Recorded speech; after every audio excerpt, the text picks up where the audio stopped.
Here we have the main menu, which is currently set up for phase 1 of testing, with the first two buttons being the tested iterations of the game.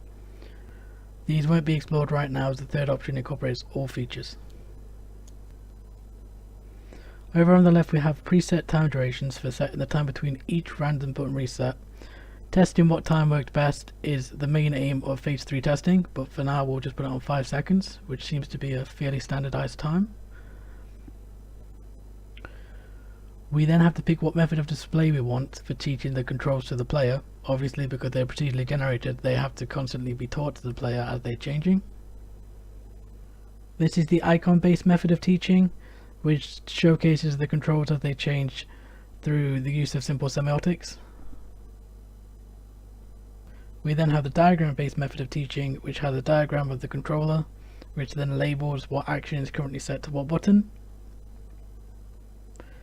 And lastly, we have text-based teaching, where the player can read what the actions are currently set to.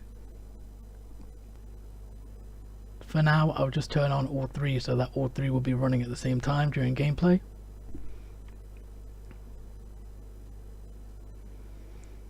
And then start the game. As you can see, all three types of displays are now shown on the screen at the same time. And as the timer at the top reaches 0, the controls change.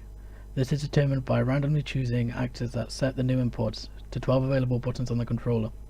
A level is also spawned in a similar manner, spawning interchangeable platforms from an array. It is currently set to progressively cycle through the different platform types so testers can experience them all.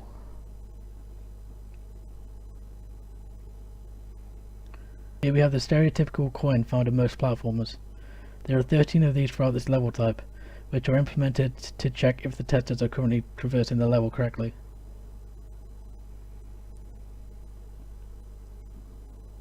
We have now come to a hole in the level. Should the player fall down this, they will respawn as demonstrated. It is possible to either jump or dash over these. We also have a standard create obstacle that forces the player to jump over these.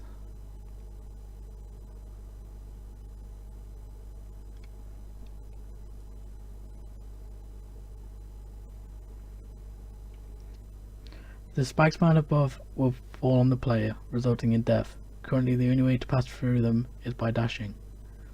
However, a feature will be added so you can jump on top of them instead. We now come to a wall, which is currently the only obstacle that requires the use of the shoot action. In shooting it, it will be destroyed, allowing the player to progress through the level.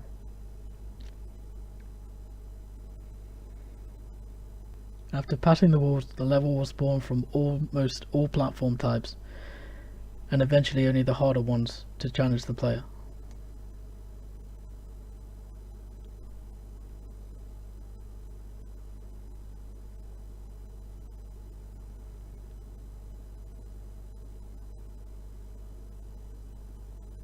This particular combination is hard for most players due to the level of precision that is required.